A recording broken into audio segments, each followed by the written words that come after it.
May I ask you to take a seat, and then we would like to invite you to the last session of the day, the last panel. Thank you to all of you who have stayed on despite the fact that it is Friday evening. And we have an interesting final panel on the professional of the future, on the balanced professional,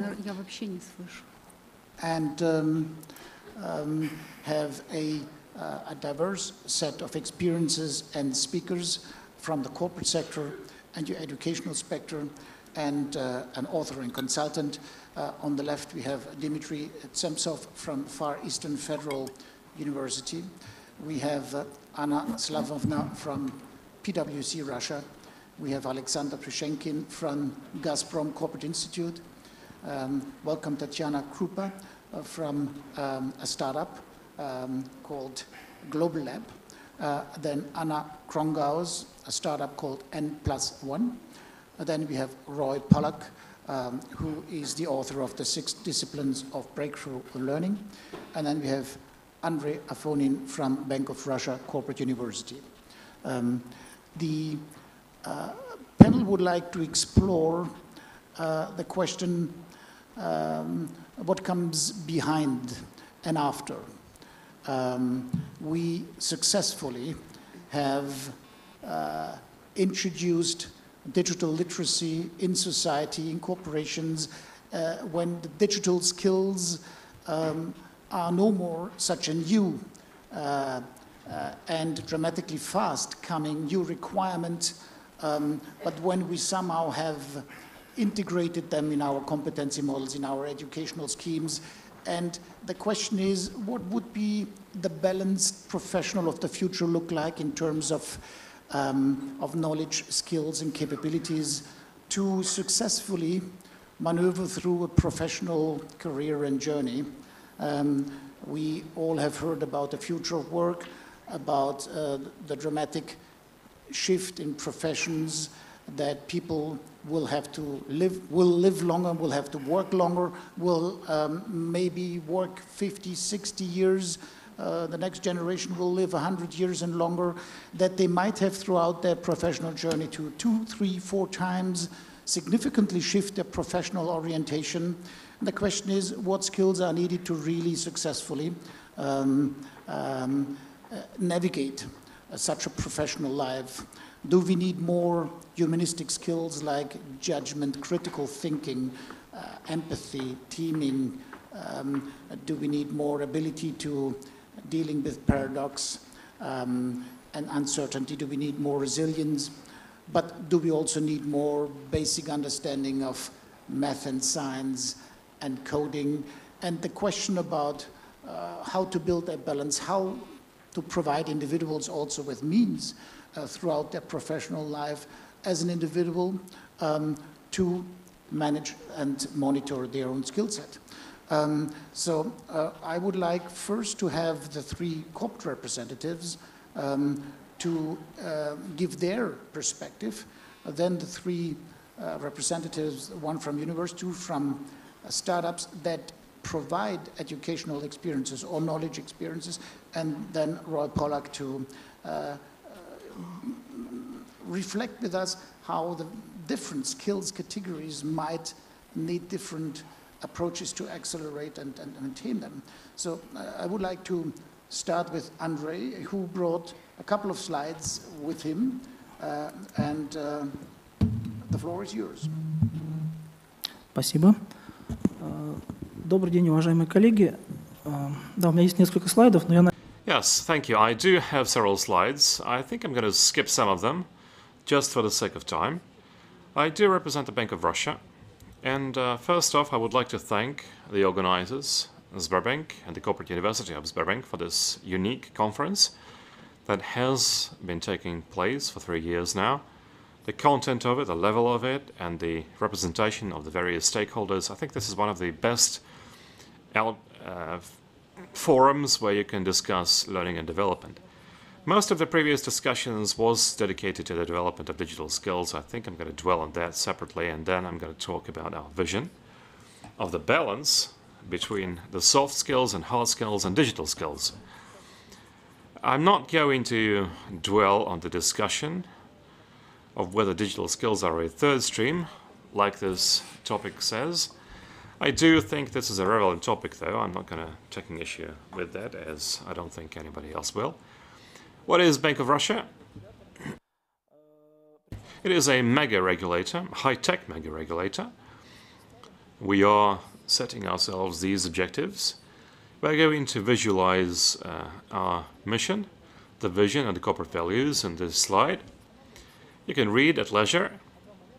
Two things to highlight. The two elements of our strategic vision: first-class professionals and the high-tech regulation. That's about the people, and that's about the technologies that we are using in our daily activities. In this slide, we are showing certain trends that, in our view, define the future of the Russian economy and the global economy. And I think you heard about those from the previous speakers, very briefly what they are and how they affect the new skills that the next generation needs, the professionals of the future. As the topic states, there's certainly a changing relationship between the employers and the employees.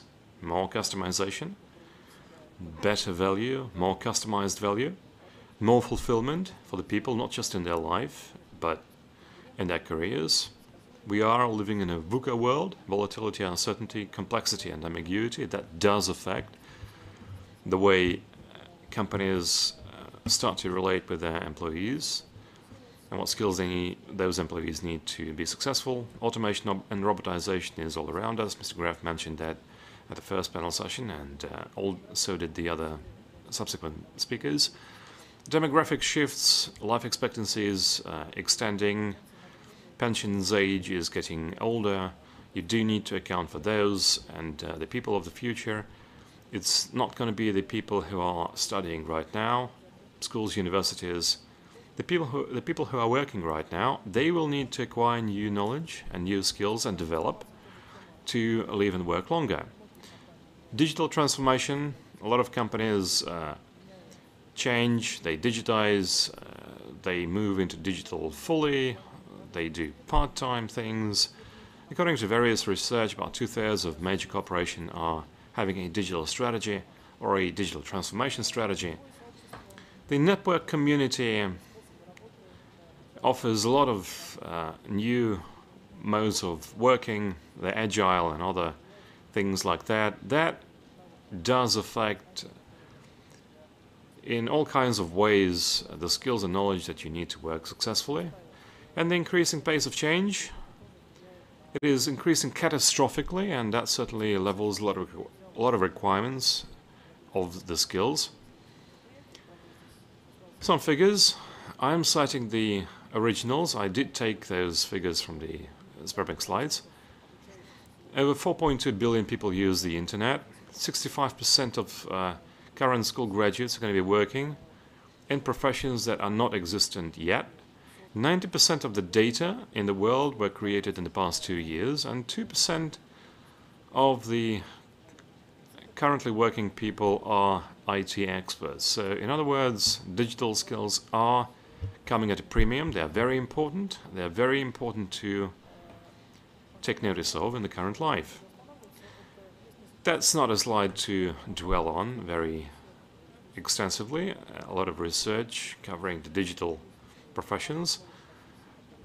That's a summary of BCG reports. Colleagues from Skolkovo did a lot of interesting things in the same vein. I think a lot of professions have the names that sound funny at this time, but I think they're going to be reality several years from now, no later. Why are we talking about digital skills at all? We are a regulator, all right, but not a business. Yet, the development of financial technology led to the banks and financial organizations competing not just among themselves. They compete with financial companies, with IT companies. Fintech is thriving. All kinds of new technologies get implemented. Three aspects are important for us. Core digital skills are important. We are launching very soon this very interesting program to develop digital skills across the levels of our organization, from the lower specialists all the way to the top executives. This is a certain basic literacy program for us to talk the same language, you know, in the Bank of Russia and the industry-wide. The second aspect, there are critically important technologies, cybersecurity, fintech. We are paying special attention to them, and last week we had a rather interesting forum, Phenopolis. It took place in Sochi. It was dedicated to the financial technologies. All the major players in the banking and insurance industries and fintech startups gathered to discuss the future development of this industry. And thirdly, these are the technologies that we are implementing as a regulator. RegTech, SubTech, these are, on the one hand, technologies that use and ensure more effective and efficient adherence to the regulatory requirements by all the market players. And SubTech is what we are using to process a lot of information, big data, to make supervision more effective. These new technologies really came into the fore several years ago, although many national banks have been using them for a while. But this is a paradigm shift for us, because we are moving from a reactive supervision towards a proactive supervision, and we are using all kinds of modern technologies to use all kinds of information sets. At Phenopolis, Mr. Graf, or I think it was someone from the Sberbank executives, they are saying that Sberbank is generating 32 tons of paper every day. 32 tons of paper. Reports, initial documentation, accounting documentation, and that's just one credit organization. A lot of these technologies are going to be focusing on eliminating a lot of that documentation and make sure that regulation and supervision are more remote and more effective while being remote.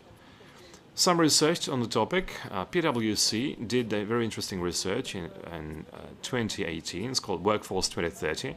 According to candidates, this is the skills that they think to be the most helpful for them in searching for employment. And if you talk about the balance between soft, hard, and digital skills, the key skills for them is adaptability, the flexibility, the ability to gear up, to make complicated decisions. Yes, they are mentioning digital skills, but the key skills that they are mentioning in this survey, only soft skills, mostly soft skills. We ran a small analysis.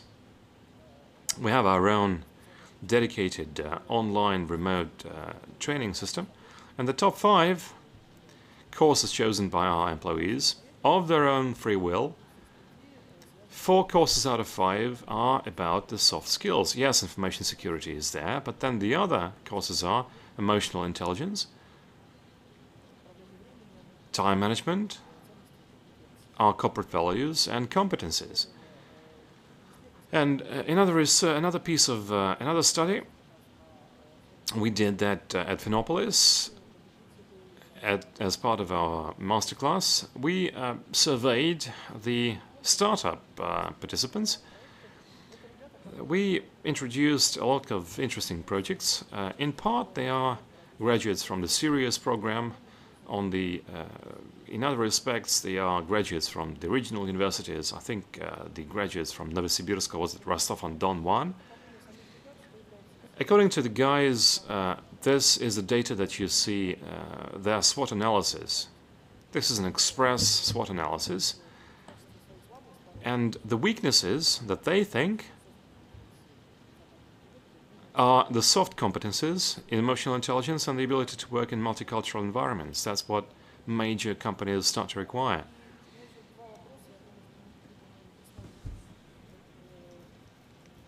Another 2 issues that I'm raising here, I think we're going to get the answers to them from the other panelists and other experts. They're very important for us. What is primary? Is that technology or is that the business objective? The professional of the future? How do we not side leave the current generations on the sidelines? How do we not leave them on the sidelines? The guys who are 30, 40, 50 years old, life expectancy is about to grow, and pensions age, retirement age is going to get older. And these are the things that I've been speaking, and all the other experts have been speaking. I think we should keep an eye on those two questions as we move about our discussion.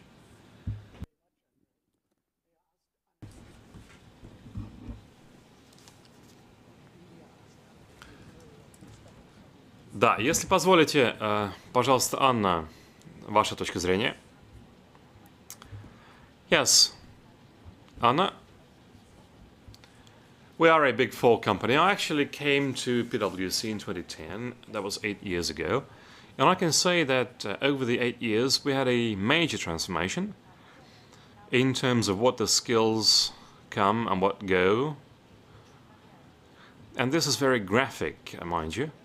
According to our model, we have a lot of young guys. Every year we hire between 200 and 300 graduates of universities. This Generation Z is very different. They do change our business model. It's very noticeable and notable. Right now the graduates come with the soft skills at a completely different level. They can work well in their team. They can work well in a team. They're not afraid of communications. They take feedback very well. They ask for feedback. Those people, they have those soft skills at a rather high level. Now, if you look at the professional skills, I mean, professionals change very dynamically. We don't really care whether accountants and or technicians come, because we can train. These skills, we can train people in them. For us, it's important to make sure that the people we hire feature critical thinking skills, analytical skills, fundamental thinking skills. They need to be able to make conclusions, to make solutions, and the skill to offer solutions. That's what our clients expect from us. That's one of the key skills. It's very interesting to observe how these digital skills transform. If Gen Ys used to come and were very different from Gen X's with this digital streak, they were not, I mean, those digital skills were not part of their professional skills. They did, they searched for that information in, in social networks for themselves, but that was somewhere else. That was not part of their mainstream professional activity. What we see right now is they come, and everything is now part of the business environment. What they are choosing is an employer that gives opportunities to develop the digital skills, to make those skills relevant.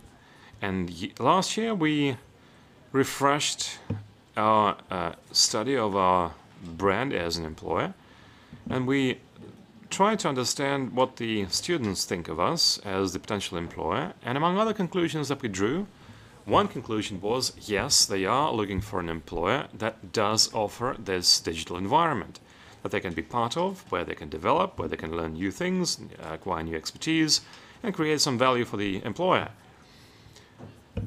And the entire auditing and consultancy business is not really very interesting for them. The tech companies are much more attractive for them. The platforms, they are saying, yes, that's what we are hankering after. And for us, that was a certain signal to strengthen this business element, to boost the digital skills, and we are now focusing on that in a big way. In terms of internal systems for the education, we have undergone a major transformation as well.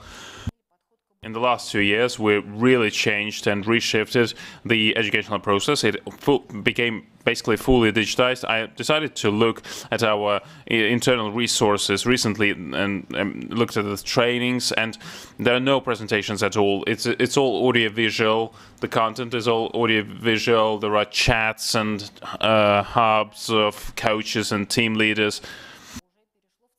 So all that education has been fully digitized. There's nothing to read, really, but there is an opportunity to hear, to look at the video, to talk with the experts, to get some opinion. And on some stages of our education, we gather our teams together for some offline work, so to speak, and an expert comes to the group and tests this or that skill. So we fully reshuffled the educational program. So it used to start with the training and then go into practice. No. First of all, they practice the skills using these, so to speak, digital solutions, and only afterwards they gather at these meetings, group meetings, where the experts actually evaluate their level. Therefore, the digital skills are very much transformed, and they have entered our life fully. The soft skills are, I think, on a totally different level. Everything everything related to hard skills, I'm not sure where it will go. The professions and jobs will change. Even in our conservative business, in the last 8 years, we saw major transformations, and the next generation, the Z generation, and in a year we expect this the representatives of this generation to come to us, and they have a more, well, not really relaxed, but perhaps a less tedious approach to getting new skills, because they know that everything will change in 3 years. So flexibility of your mind, analytical skills, ability to make decisions quickly. They're not really training to become a professional. They're, trying to become, well, as they are, so to speak. But our task is to train them the trade craft. And how? Well, using the digital content and digital solutions for all the skills that we try to develop within our company. So the transformation is ongoing, and we are trying not to lag behind. This is how things are today in our company. About the importance of soft skills ongoingly. We hear that in one survey after the other that despite the digital challenge, the ability to communicate and interact across the platform and beyond gets ever more important. And Alexander, if you could comment on the Gazprom context. Добрый день, уважаемые коллеги. Good afternoon, dear colleagues. Well, before starting with my presentation, I would like to say a few words about a coincidence that just happened. And it is really surprising. When I was invited to this conference to talk about the development of computer and IT skills and their connection with the soft skills, I started to think about the story of our corporate university that was founded 23 years ago in 1995. And I remember that the first task of the corporate university was to quickly develop IT skills of Gazprom employees due to massive computerization that was undergoing in the company. And that was 23 years ago. Afterwards, the institution has become much more developed. Now we have more than 250 educational programs across all the businesses of the company. It covers basically the entire Russia Federation, legal, business, computer sciences, accounting, project management, technology and other solutions. All that is included in the curriculum. But, having this kind of a computer skills separately, it is related with the agenda that has been set for the employer, for the Gazprom Group. That constantly changes. Why Gazprom is unique? Because Gazprom Group has a huge planning period. It's 20, 30, or even 40 years sometimes. So the company knows what is going to happen in this period of time, and they know what experts we need in 5 or 10 years. And it is related to the development of production sites on the shelf. It is related to the new energy technologies that are being implemented, and they have a long period of planning as well. So the company cannot really work without the systematic, system-wide approach. And we have created a system, continuous in-house professional education system that is still working today. Now, what does it include? It includes, well, first of all, in all our subsidiary companies, We have the special groups for developing the specialized knowledge, because we have more than 400,000 employees across Russia, and all of them need specific skills. Then profile and universities, where we get the graduates to become our employees, and 4 partnership universities. We are working, most of all, we are focusing on technology, of course. We are interested in engineering graduates, experts in technical field like energy and other things. And working with these universities helps Gazprom to ensure that we have a continuous flow of new experts on our jobs, on our vacancies. You know, there is an international gas union. It basically unites all companies, gas companies in the world, and there is a special work group within this union with HR experts, and we discuss regularly and discuss the agenda. And you know what is the most relevant topic there?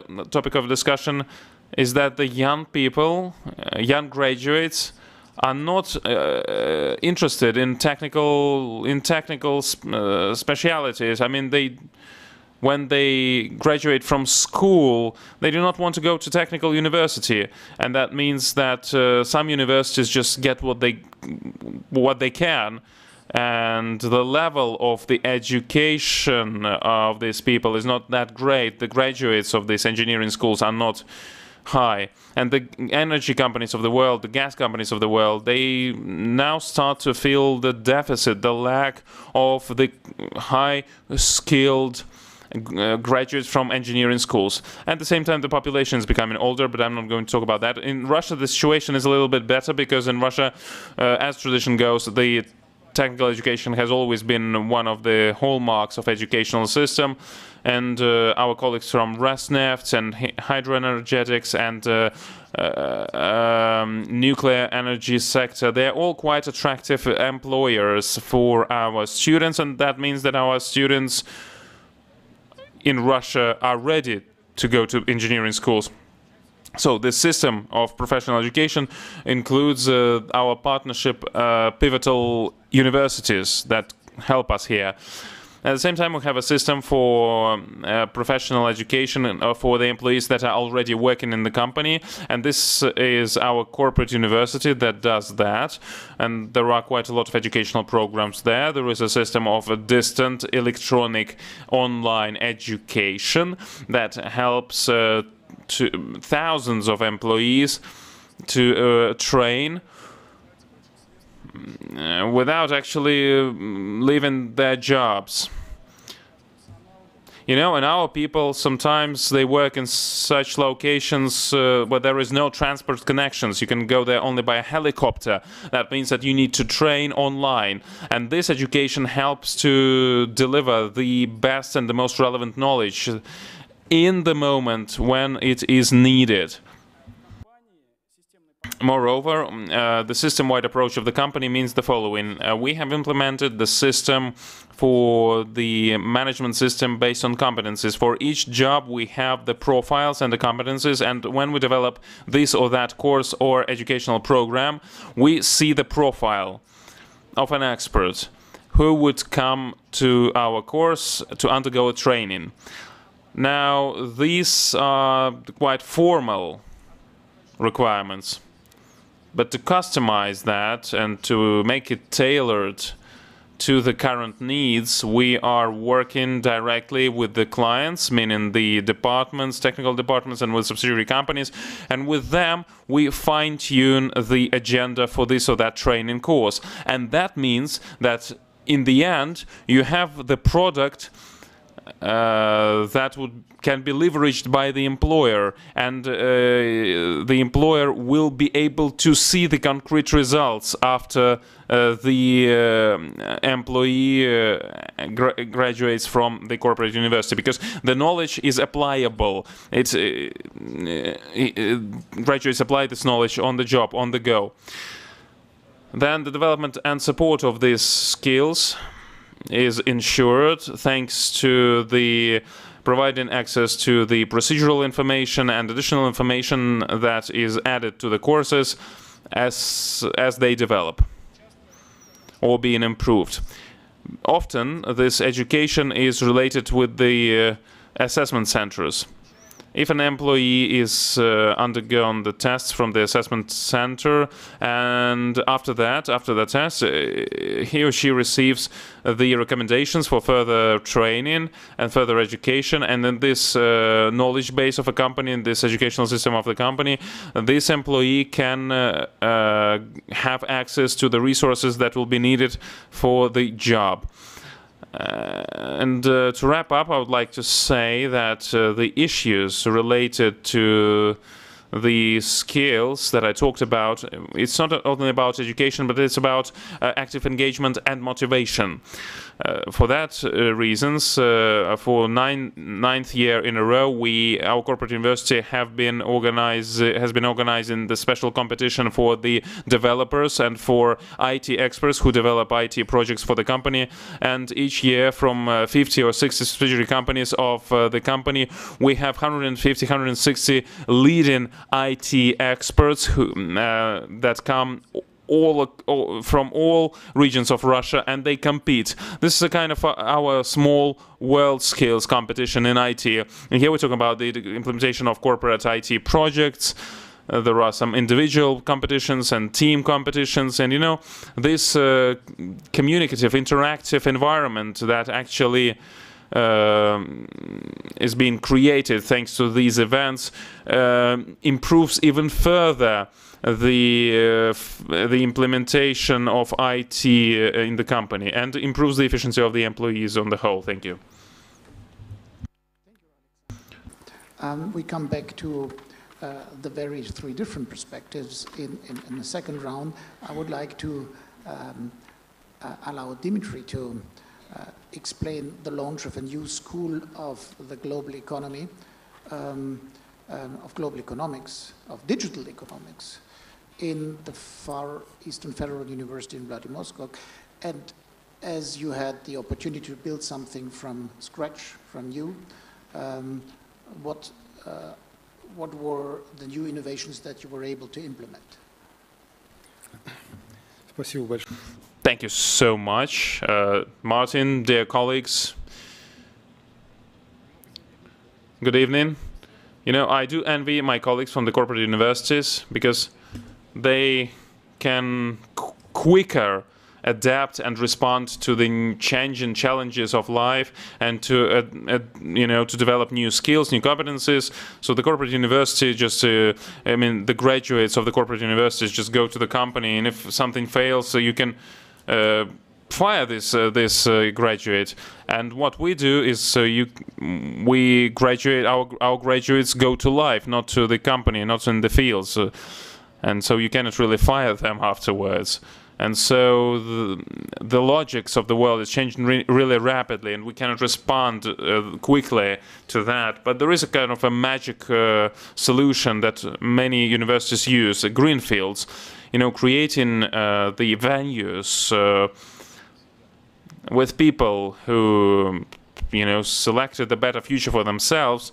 They would risk, and they would try to learn something new, to get some new competencies, to understand the professions of the future. And we, as a Far Eastern Federal University, we made several steps in this area. We have created several greenfields, and one of the most important greenfield is the Digital Economy School. We call it the Economics of Data.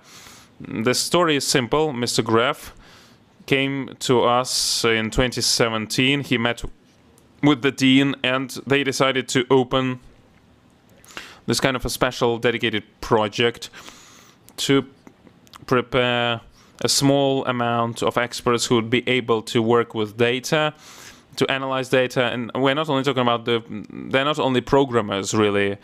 These are the people who understand how can you collect data, analyze data, what is the data-driven solutions, and so on and so forth. And we therefore made this step and created this school. We have now the first students in our master's courses. They work with data. They work they study cybersecurity and so on and so forth. We had another very important achievement in terms of building greenfields on our venue. We had an all-Russian intensive course for digital economy. It was called Island 21. There was a very harsh competition for the people to enter that this project. Konstantin Novoselov, one of the Nobel Prize winners, was participating in the project. This was a very intense, very quick training, very intensive training as part of the digital economy effort.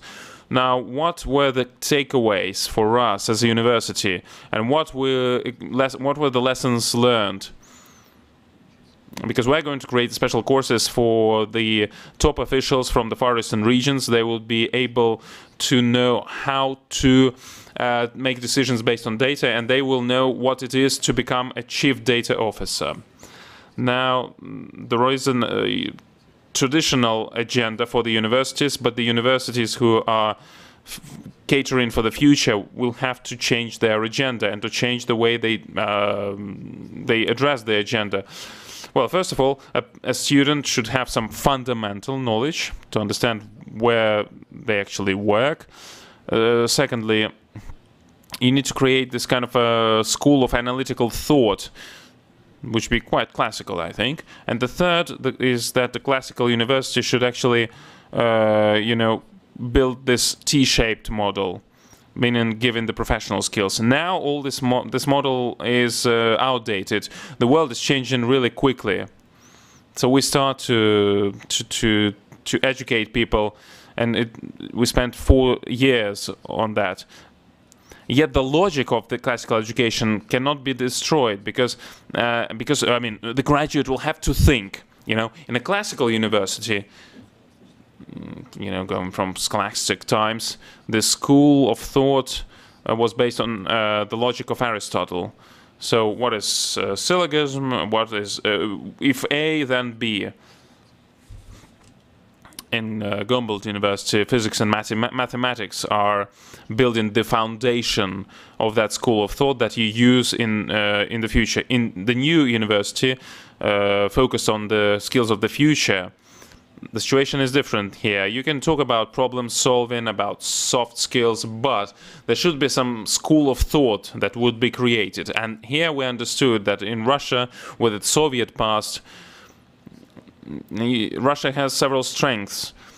They created, but not already implemented, the schools of thoughts, like the theory of resolving inventory problems, invention problems. The methodology of thinking. This is the special methodology. Not many understand what it is, but that means going to the next level of thinking, really. The next level of logic, the new logic. And it was based on the article of Georgy Shchedrovitsky of 1961, who argued that the new world needs new logic. Now, 50 years have passed. That's a long.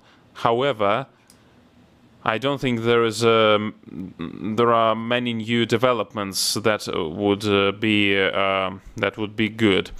Now, design thinking is a practice that have already been implemented by the Corporate University of Sberbank. There are other schools that implemented it, and it's a different school of thought as well, because a graduate of the design school understand what does that mean to build systems based on working with the living people, based on working with the customers. We understood that in the modern university, the function of the schools of thought should be delivered by the clubs of thought, so to speak. And these new schools that are on the frontier should be the drivers. Now, Island 1021 had some very good results, and graduates now know how to think. Now, mathematics and physics, it is needed. Or perhaps not. Well, we understand that this classical disciplines are important for people who work with data, but here we're talking about creating a picture the scope of the tasks that the graduate will navigate in. So the graduates will have to know new algorithms and practice really quickly. If you read forums on data analysis, you understand that to be relevant, to remain relevant, you need to update your skills, data analysis skills all the time. But there is some general field, there is some general structure that you might use to pave the way for your future education. And the traditional disciplines can serve this foundation. Now, but where is the profession? Where is the specialization really? We understood that the best solution for that issue is micro training and micro skills. Because the most important thing that the university should provide to the students, to the graduates, is the ability to learn, the skill to learn. And now the university has to create this inspiration really among the graduates. The graduates should know that they can learn the new digital skills. They have the foundation, the classical foundation, and they know they already know that they were able to already get some of the micro digital skills in the university. So they have this good experience, and they know that the new skills, digital skills, can be trained quite easily. And we think that these three pillars, you know, this foundation in the knowledge, the new school of thought focused on the future, and micro education for the digital skills, would create this balance really. And that would be, I think, a proper answer to the question that was put on our seminar. Unfortunately, I will have to go, so I'm sorry for that, because I have a very important meeting in the Far Eastern University. There is a competition going on. But anyway, this is our stance really. And currently, the students have a great array of different educational options, and the university should provide this field. But someone has to help students to navigate through all that diversity. AI, we tried them, we tested them at our own data set. AI is capable to make these prompts, do this nudging towards the best educational course, towards the best sequence of test taking those educational courses. That is a possibility already. We are honing and testing that in the universities of the 2035 Partnership Network. And the AI here is offering this advantage that you cannot follow this advice, unlike the advice of a person. If AI advised you to take this trajectory, you can keep your own counsel. And we think that this freedom truly lies in this field, where we create a broad range of choices. We offer the advice, AI-based advice, and that helps the student to navigate right in this field. Dimitri, last follow-up question before you leave, and we agreed that you have a long way home to leave earlier. But when you say initially that different than corporates, your students are there for their alumni forever. So you have a lifelong relationship with them in theory. Now, when you create these learning nuggets, micro-learnings, there is certainly also the thought to make that available to your alumni population. Did you think about that?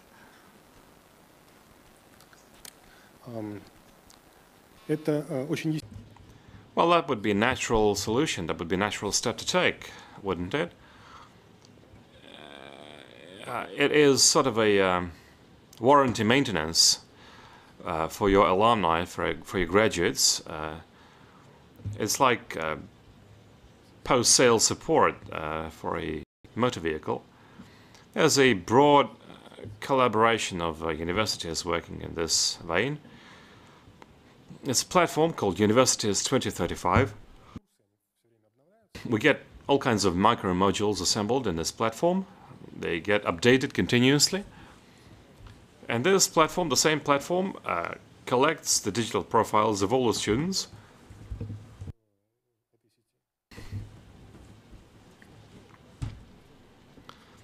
What this does is the platform gives recommendations. The course is matching your profile, things like this. We are taking very early steps, but I think this holds the future, and this is the answer to your question, basically. The plenary. And now I would like to move further to Tatiana and the global lab that you have launched for high secondary schools and scholars in secondary schools. Спасибо большое за возможность выступить. Yes, thank you very much for the ability to address this conference. The Global Lab is a Russian startup that created an environment for research interaction between school children, their parents, and scientists.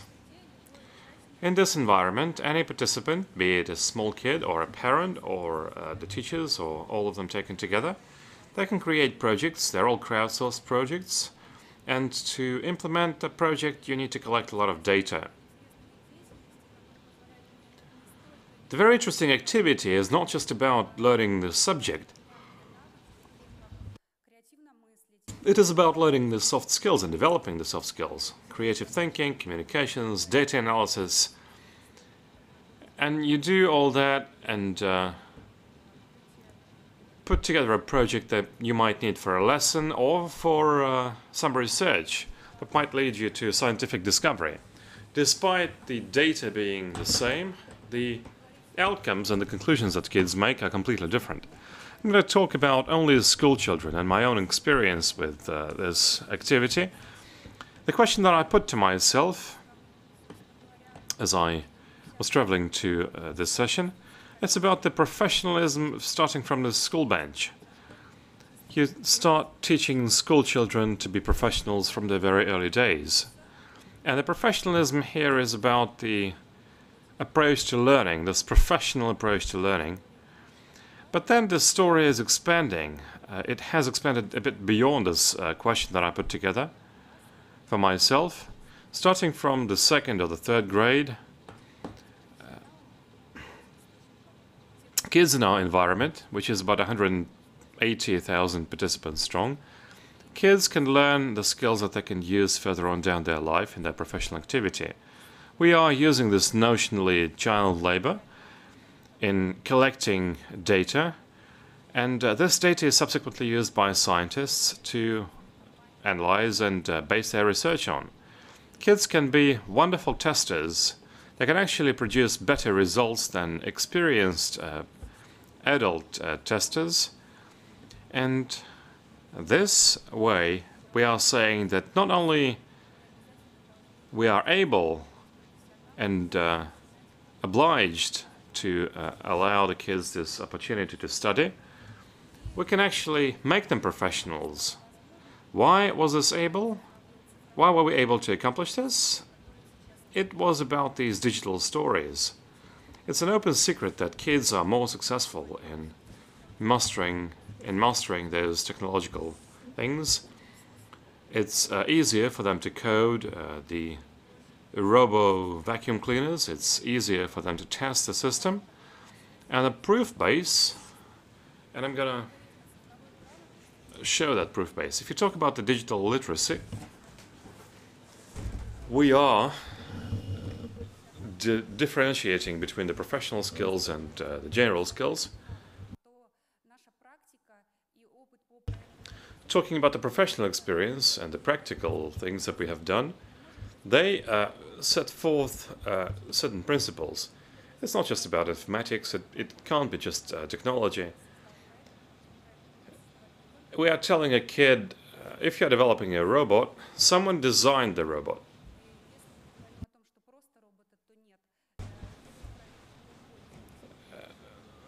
If we are talking as just a robot, there's 0 users enlisted on board. If a kid wants to do a robot, you need to design a certain feature and you need to prove that this particular feature is useful, it's societally relevant. And the project must be within the framework of a certain subject, school subject. And if we talk about the general literacy, I'm talking about the relevance in nature, and I'm not really referring you to Pestalozzi, this famous educator of the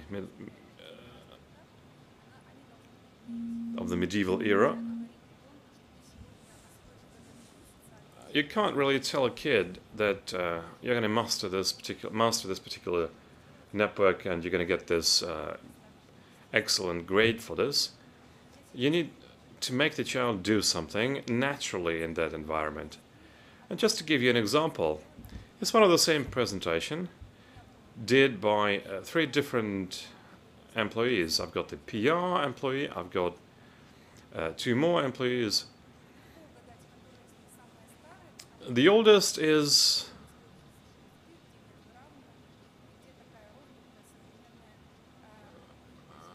easy to guess. The one on my right was done by my personal assistant. She is now a master's student. She was never taught to make those presentations, but she has this inner flair about how a presentation should look like. And she did this not because she was taught, but because this is a native skill that allows her to be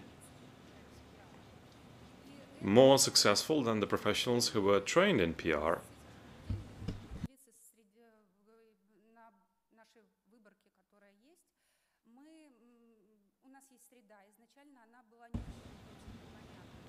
Now, this environment was not intuitively understood. The speed of mastering this environment and the number of questions that we get in the support service. Where do I find this? How do I write this up? How do I enlist other users? How do I collect data? The questions never came from kids, they came from teachers. Kids did all that on their own. Teachers are about 5 times slower than the kids. But what really struck me was that kids not only master these digital skills quicker if they were put in the environment, what really struck me is if you create a project, our system, as a real research project, it has a goal, it has a hypothesis, you need to choose the data analysis tools, data collection tools, data presentation tools, user enlistment tools. All of that is really similar to general project research work. One observation that I did, how you train kids, the observation is this. The ability to set the goal and distill it into objectives. Kids are 3 times better with that than their teachers. We actually trained the kids in goal setting. They did that very quickly. For the teachers, they needed to take separate courses. Those would be seemingly simple things. I mean, a goal correlates with objectives. That was very difficult for the teachers to grasp. Yes, we can train the teachers. Yes, they can use the supports, but the kids are using simple guidance, moderation. When you put them the question, if you put the questions to them, how is your goal translating into objectives? That really nudges the kids towards the absolutely right solution, as opposed to the teachers. But not a single project and not a single activity of a child would lead to any results if there were no subject of research. And right now we are debating long and hard with great intensity about how you can teach Communication skills, can you just learn to communicate with your own accord? Can you communicate abstract data? My answer is no, and that is not just based on my practice. I'm saying this based on the literature that I had to study. It's not just about biology or physics. This is an important element that will allow you to become a good professional. You can come to a profession where you would be just a communicator, but if you talk about the breakthrough, about a disruption, about a science, subject matter must be there. And this is the essential element for the kids to be successful and develop further on in their profession. And here, there's no wholesome balance. You can't just say that it's about 50% subject matter, subject knowledge, and 50% of soft skills. It's more important to understand that the pedagogical forms that are in place right now must evolve. Because unless we can't teach all those theorems to kids. They need to see those theorems evolve in front of them. So the approaches are really changing. That really is affecting the way that the overall teaching process evolves, learning process evolves. But I would really like to draw attention to the fact, well, I'm observing my own kids. Well, 180 kids, not exactly my own, but we are observing them. When we analyze what they do and who does the best, we do pay attention to the kids who are the most active. We are paying attention to those who are doing the best. They must have certain social skills. We have these, conversations with professionals. We give a hero to kids, and they have these conversations about the professional development and so on. And one of my conversationists was great, Yekaterina Morozova. She recounted her experience, successful experience of participating in this island television live show. And she spoke about how you do that. And kids started reciprocating with those stories that I'm going to be successful, I'm going to enroll in the Moscow State University, and my mother's going to come with me. And that question really leads you to question whether mother is going to be there with the kid and whether he or she will really be successful. And in support of my words, I would just like to cite, or perhaps not cite, that was a historical invocation of Landau, a great physicist of Russia. He really traveled a major path of social development. He really taught the students to be happy. And he used to say, if you can't be happy, just make yourself be happy.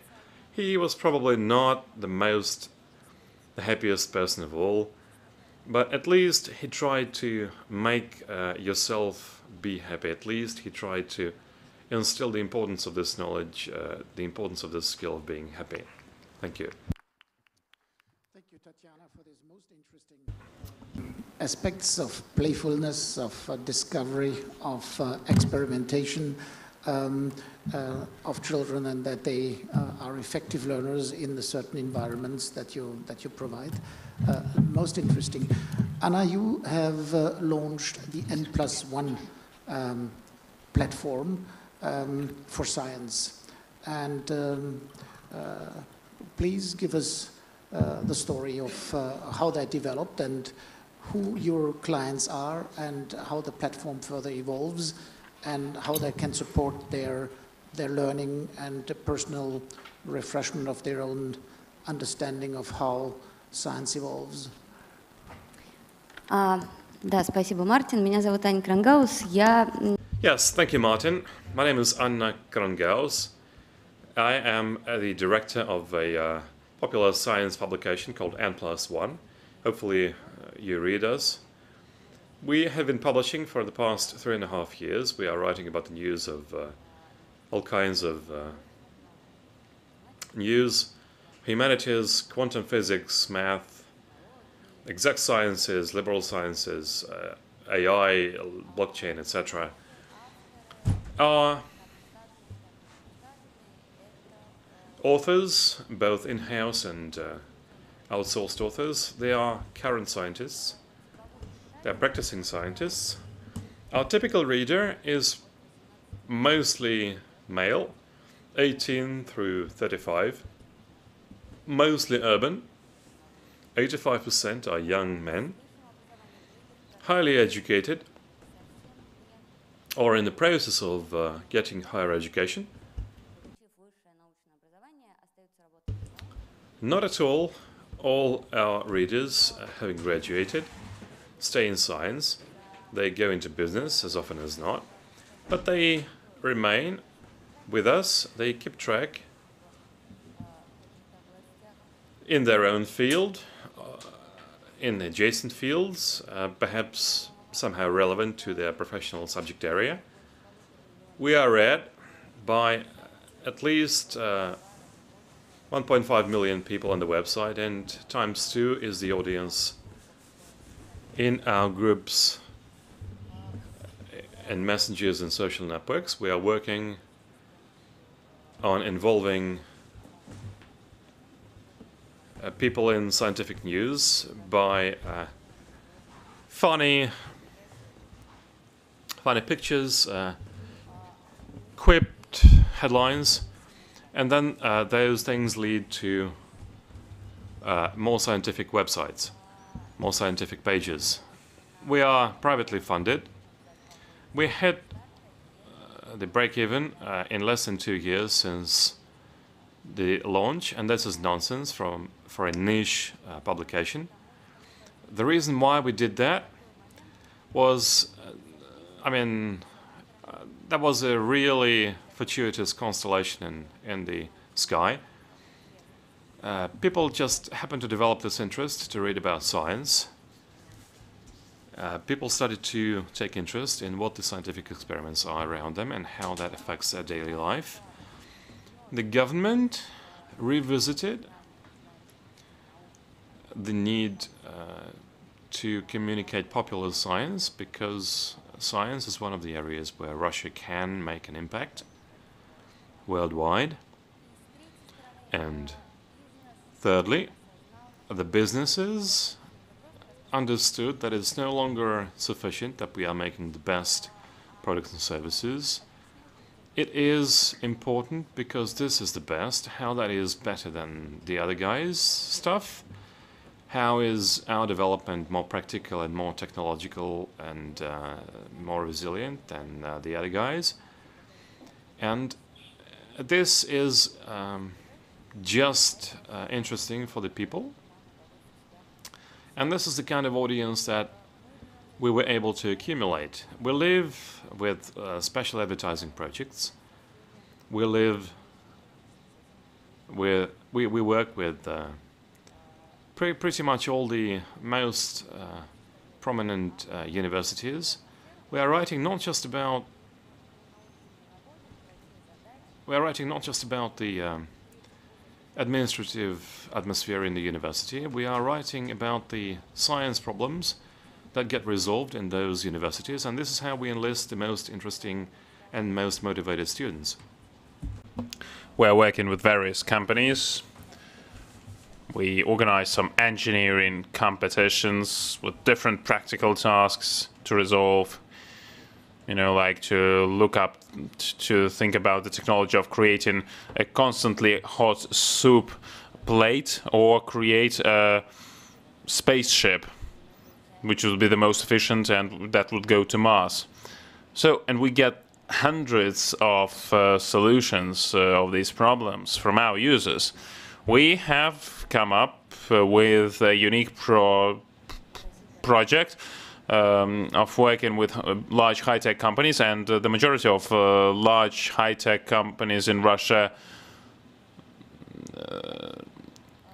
recognize us as a very important portal, starting from the top management. So we have developed HR projects that are focused on the following: the companies would hire people on the jobs that it is very hard to explain what would be your job actually, and people would people would actually assess their own performance. They would put their own agenda, and these are analytics architects, high-level engineers. They don't have the job description really, and together with companies we develop the tests that consists of various tasks and problems of the type that would be his or her day-to-day job when he gets the job. Then we publish the tests, and in 1 or 2 days we get the funnel from 100 to 150,000 people undergoing the tests, and around 200 people who actually put their contact details for the recruiters. And this is the funnel really that actually works like that. For such specific, unique positions, you won't be able to create anything else. This is the best way, because we accumulated the audience that love difficult tasks. These people love to educate themselves and to learn continuously, to look at what's happening in the world. They are motivated, and these people, our users, they don't really go for money, salary, and career growth, but exciting tasks, this is something that they go for. Thank you very much, Anna, for another story where you can, in the future, much more find outside the classical educational sources of training companies or universities, that you can find through the internet, through platforms, opportunities to hone your skills and to engage in your own personal growth on a totally independent, individual basis. This is great to see. So, Roy, you have, together with a colleague, developed the 6 disciplines of breakthrough learning. You have created your own company to teach the concept, and you have done that for quite a while. So now, as we see, since a couple of years, the hype, I would call it, of digital skills and the need to beef them up and ramp them up, is the concept of breakthrough learning applicable for soft, for hard, for digital, across the platform? Or would you see there slight different approaches to that? And maybe you will briefly introduce to your 6 disciplines that we know all what they are, and then you might elaborate on if they need different ways of application. Thank you very much. Let me very quickly, so that we leave some time for questions. Yep. Oh, sorry. Let me very quickly, so that we leave time for questions, highlight 2 key themes that have run through this conference.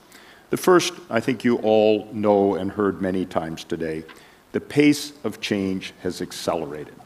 The pressure on time is greater than ever. It occurred to me as I was thinking about the pace of change that really the discussion we're having about digital literacy is really the same discussion that was had after the invention of the printing press. Prior to the printing press, reading was a skill needed and used by a tiny fraction of elites in the population. After the printing press, over the next 300 to 400 years, the reading became first a desirable and then subsequently absolutely essential to have a good job and even for the tasks of daily living. Exactly the same transformation is taking place with digital literacy, but at a rate many, many times faster. 20 years ago, computer literacy, digital literacy, was needed by a tiny fraction of specialists. Now, today, it's not only desirable, it's really required to have a good job just for the skills of daily living. We're still debating exactly what literacy means and how best to teach reading and writing. So is it any surprise that we're struggling with what digital literacy means and how best to teach it? It's an evolving story. The pace of change has put greater and greater pressure on time. It's going to require that we must be much more efficient in the way that we train people. Secondly, a theme highlighted by Mr. Greff, the digital transformation has actually increased competition. Companies now must compete with others around the world with new entrants. Digital transformation lowered the barriers to entry and also increased the power of the consumer, two of Porter's 5 forces moving in the adverse direction. That means that we must be far more effective in our use of resources. There is a limit to which an individual can learn. There's an upper speed limit. I wanted to present my remarks in Russian, and although I had access to Wi-Fi and a free Russian language app, I was not able to obtain fluency overnight.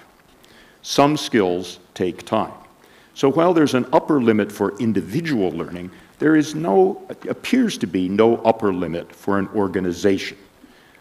The Sberbank obviously understands that by this magnificent facility and by this magnificent conference and the breadth of people they have invited to share their ideas. They recognize, as Ari de Hoys wrote in The Living Company, the ability to learn faster than your competitors may be the only sustainable competitive advantage of the company of the 21st century. And for those of you in education, read competitor other countries or other universities. Now, we have a paradox that at the same time we improve efficiency, we must improve effectiveness. If we looked at the value organizations receive from training, companies or universities or even countries, and we plotted those from no value to very great value, we'd get a bell-shaped curve. Most organizations get average value. If your competitor, whether that's another country or company, is average, and you can figure out how to make Russia or how to make your company here extracting greater value from the same investment, that is a competitive advantage. So the question then becomes, how do we extract maximum value from the investment of time, highly limited today, and money in training and development? We asked that question and we identified 6 disciplines which Sberbank University has been good enough to make available to you, the first chapter which describes them, and I will briefly introduce them, very briefly here. The first discipline practiced by the most effective companies is that they define the business outcomes. For those of you in government or education, read strategic outcomes. Not just what people need to learn, but why. American companies have made serious mistakes in trying to upskill digital skills without understanding how it fit into the business. The second discipline is to design the complete experience, to understand that what happens before and after instruction is as important, if not more important, than the instruction itself, the ecosystem in which the learning takes place. The third skill is to deliver for application, to use instructional methods that allow people to actually apply what they've learned. And we've heard some very creative techniques for doing that that embed the learning in real application. The fourth and critical step is to drive learning transfer, to make sure the learning is actually applied. Estimates are that 20 to 80% of all learning goes to waste because it is never applied on the job in a way that enhances performance. The fifth discipline is to deploy support. The digital technologies allow us to provide on-demand, immediate support to allow people to perform so they can learn by doing in the context of real work. The sixth and final discipline is to document the results, that is to measure and evaluate, because we must know what's working. We're exploring new concepts, we're exploring new techniques. We have to decide which of those are the best, and we have to be willing to abandon those that aren't working. We can't become too attached, as Mr. Greff said, to our own product. Lastly, the final paradox is that at the same time we must be more disciplined and more process-oriented in the way we approach learning and development, we also have to let go. We have to cede control, give control to the user. And we've heard that many times. The real skill for the future, for remaining current in a 50-year working, is the motivation and ability to continue to learn. To do that, we need to give users the roadmap to success, what skills they need, where they are today, and means to obtain those quickly and measure their progress. And again, we've heard many creative solutions to that, Career Smart from Sberbank and others. So, greater efficiency, greater effectiveness, solve those problems simultaneously. Digital skills are essential for success, but just like reading is essential for success, they don't guarantee it. We also need to build those soft skills, that critical thinking, ability to work in teams and communicate. Thank you very much, Roy. Now, a few questions came here in through the digital platform in Russian, and Andrei was nice enough to translate them to me. A number of them are very specific to individual presentations about how many people are in the Gazprom personal development system, and so I think we cannot go into the very specific questions. Some questions, though, are more generic, discussing the learning ecosystem. What is the role of the classical university with the corporate university taking more and more of the overall learning along the career of a person? What is the role of startups that we have here too as an example that are entering that ecosystem and allow an individual to have many more rich sources to enrich their learning opportunities throughout the day at their fingertips through the internet, with very limited entry barriers, with high convenience, in small nuggets, easy to consume throughout the day on commuting. And so we see the ecosystem getting richer, and the question is, how does that play together? What is each other's role? I think that's the main question that I would like to address to the audience, and ask from each of you a short statement how you would and I think Sberbank and Valery Katkalo, as its dean, is an exemplar of thinking in ecosystem terms and in be very inclusive. I'm impressed since year how here in the Moscow region is a kind of ecosystem of EdTech workshops and this conference where that's at the end of the day also very helpful for Sberbank to be so inclusive. That brings in new ideas. But what you see in your world in terms of relationships of traditional providers and enablers of learning, and now a much more emerging field of players where you could ask what is each other's role. I have an opinion of myself, but I would like to ask Anna to start to give her a short view on how you see in your PwC perspective those players that have been inclusive in your learning provision, how that is changing over time. Вообще-то меняется, и меняется очень сильно. It is changing dramatically, but I can say again that it is our employees who push us to create these systems. If they said everything was good and they were happy with the educational systems that we have, we wouldn't be here, we wouldn't be improving them. But our driver is coming from the in-house sources. Our employees say what we need to change, what is not working, and what technologies should be used to make sure that the education experience is exciting and instructive. Because if the education is not exciting, that means that all the money that we spent are money spent for nothing. And in the last 3 or 4 years, we made a major upgrade. We reshuffled our providers. We got new providers. We found very young and dynamic providers in Russia.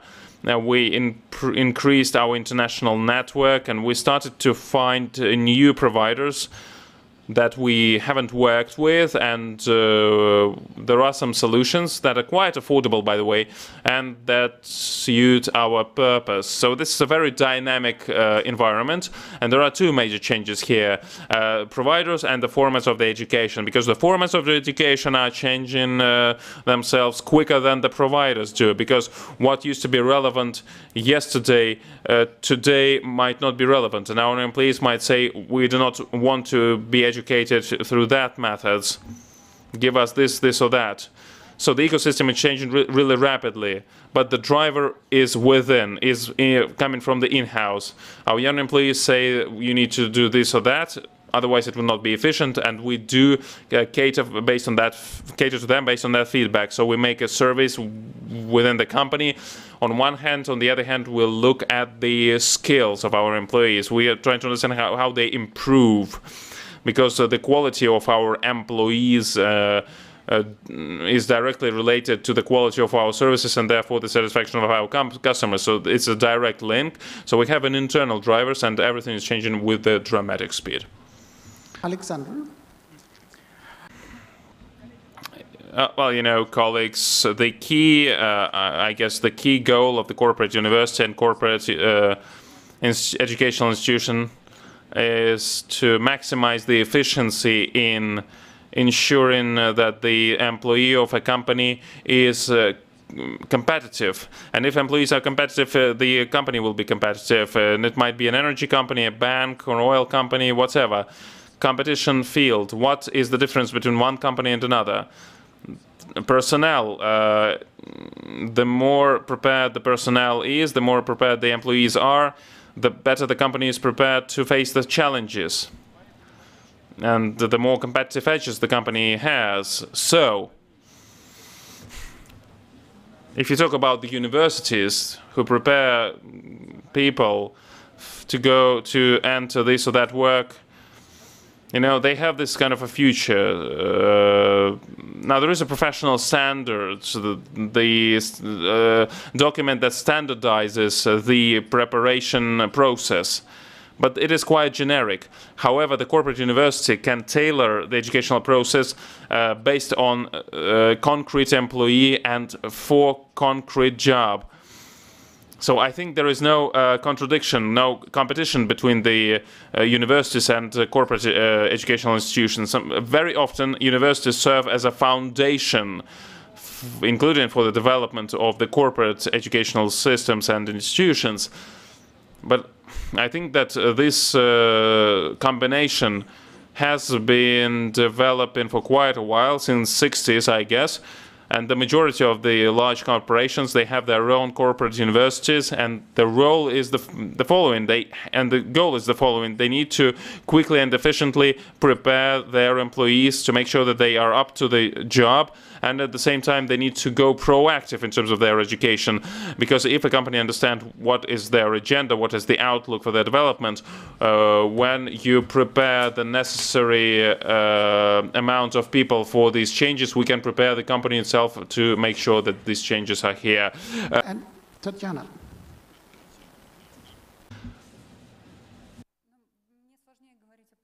It is more challenging for me to talk about the preparation of the employees. But I can say that when we started, we were counting on the teachers, on the professors that we had. We didn't quite understand where we ahead or where we're lagging behind, because the technologies and the methods were known, but we didn't know how to do this or that with the internet. And we were more focused on the children that came to us from the social network, and they could change the system within, so to speak. But the story that we see now, when we are focused on digital skills, when not only the school but the corporations and the state are interested in that, when they advocate that idea among various stakeholders who want to get the new educational results, we can see the expansion, the major growth of the number of participants who come to us. Now, talking about the number of users that we have selected carefully during the first several years, that their number is growing 3- or 4-fold, and we see that the customer used to be schools or other state institutions that could have changed this educational system. Yet the number of requests that we see now is positive. That means that with a growing number of requests, that means that it is still relevant and we can be of use. Anna?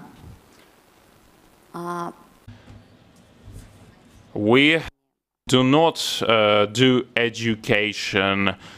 The difference between what we do and education is global, so to speak. We are entertaining people, we are engaging people, involving them.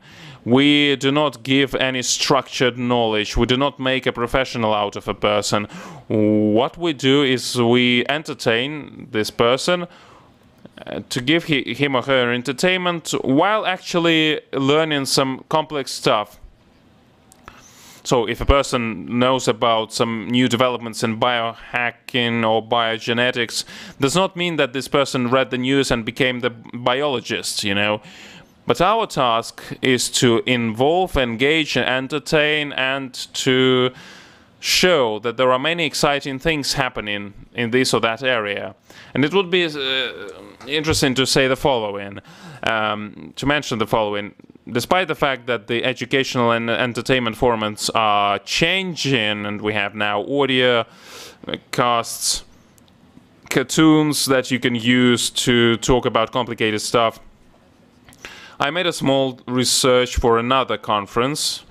I tried to change the hypothesis, like do young people have this clip thinking, you know, and cannot read long texts and cannot cope with a large amount of information. And I analyzed the statistics in Russian and global research, and I understood that it's actually vice versa. If we take the audience from 18 to 65 and if we divide it by age groups, we see that the older the person is, the less often this person reads long texts. So from 18 to 50 to 25, the long texts can be are read by 20% of the people, but in the category of 65 plus, it is less than 5% of people who would read long texts. And the older the person gets,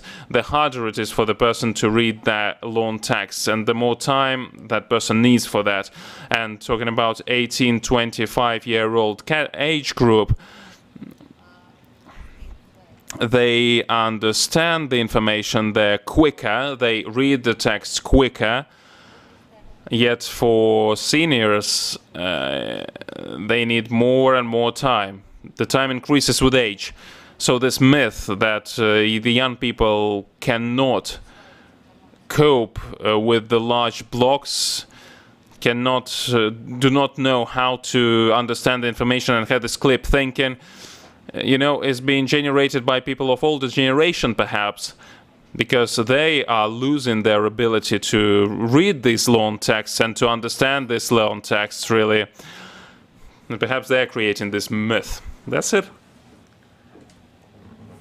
Famous story. When Henry Ford was essentially the only automobile manufacturer, he said customers can have any color car they want as long as it's black. He produced one model, and he produced it only in black. Over time, he accumulated competitors who offered different models and different colors. And guess what? He had to adapt. There is no one model of education that meets all users' needs. So I think it's wonderful that there is a free market economy emerging in education, that there are different people who have different needs, are willing to pay for different experiences. Some people want the in-depth university experience and the soft skills and other things that come with it. Some of them just need and want the micro-certificate. We should allow the market to decide rather than try to centrally plan. Some experiments will be successful, some companies will succeed, some will fail, but I think it's a much better approach to this rapidly changing environment than to assume that from somehow on high we can pick the one best method. Andrei? Well, if we return to the issue of changing the roles, you know, corporate education, traditional universities, we have been having this discussion for quite a while, and I think that you know, it was pretty strict. The idea was pretty strict, you know, that the traditional universities should go and the corporate universities is the future, is the only future. If we wrap up with that message and insight, I think it would demotivate the traditional universities. But I think there is a very good example of cooperation between the leading corporation and the leading universities. They create joint programs. They retrain professors and faculty and students. They have joint applicable research and other projects, and they use this research to train students afterwards. They use the results in the businesses. So quite a lot of examples like that. And the university is basically the key step in our educational system. Unfortunately, our colleague from the Far Eastern University has left us, but he said a very right message. He said that apart from the professional basic skills that university should give to students, they should also learn the skill for the new generation, to learn something new and then to forget it and to learn another new skill based on the previous one. And that topic is very often the overarching topic of any panel discussion. How do you change quickly? How do you get new knowledge and new experiences, new skills? Yes, obviously the corporate universities do make some steps in this direction, but obviously I think that this agenda should be addressed on the level of universities as well. Actually, the role of the corporate universities is changing quite dramatically. During such panel discussions of the participants of the corporate universities, the panelists usually say that corporate universities are the drivers of changes. They work with the businesses directly and they initiate the changes. They are not performing the service function, but they are driving transformations that we see in all big organizations. So it's not that pessimistic, you know. And we have good examples, and we need to draw lessons from those good examples. I conclude also with my own perspective on that question. EFMD, which I represent, has 900 business schools as members around the world and a sizable number of corporate university and multinationals. And the business school, the academic representatives often perceive the corporate universities as their competition. And they were feeling they were once in a good old times in a monopoly position, and that's lost. This is a total misconception. There is clearly a huge need for synergy and for collaboration. I think we need much more to increase dialogue on the future needs. And I think the digital revolution we go through has created so many new startups and edtech opportunities that plays into and should play into both sides, into the academic education system, which they need to integrate in their educational experience as well as in the corporate. So I think we have to overcome this perspective and be much more in the joint learning experience and personal growth and enabling business. And when we come back to the original question about what is the balanced professional, the mature professional that is able throughout his or her professional journey of the future, and which will be much more less predictable than that of his or her parents and grandparents. There will be the needs to change professions, relearn dramatically, not only small things. And I think we had wonderful examples of where I see the solution to be found. This is that we enable individuals to manage their learning. Мы предлагаем им экосистему различных платформ и учим их эффективному использованию. Мы очень много интересных примеров здесь услышали о том, что молодежь очень хорошо способна в этих цифровых пространствах работать, быстро учится. Нам нужно сделать так, чтобы они дальше учились. Невозможно заботиться о наших детях на протяжении всей их жизни. Нужно научить их заботиться о себе. Вот так я резюмирую нашу дискуссию. Я поздравляю всех тех, кто дошел с нами до окончания этого мероприятия. Мы на 5 минут задержались. Спасибо вам большое за интерес к этой теме, за участие. Надеюсь на то, что вам понравились все эти дискуссии на протяжении сегодняшнего дня, что вы вынесли много идей, вынесли вдохновение, которое вы и далее примените в своей работе и просто в жизни. Мы живем в эпоху экспериментов и инноваций. Приглашаю вас всех продолжить этим. Пожалуйста, хорошего вам пути, хорошего вечера. И еще раз спасибо Сбербанку.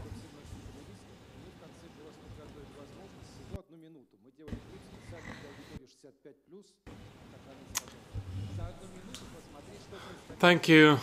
Thank you, panelists. Thank you, participants. Just one video to see what we have been doing today. Perhaps we can invite our panelists into the audience. You can have a look at yourself and see what this table is all about. And you can actually find yourself in some of those shots.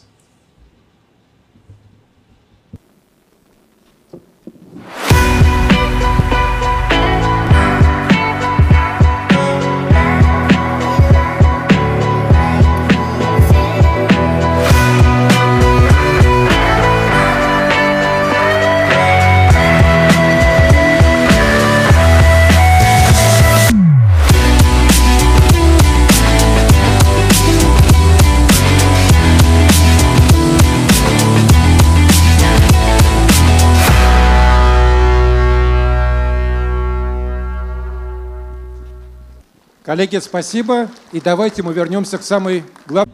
Thank you, dear colleagues. And now the most important part of our conference.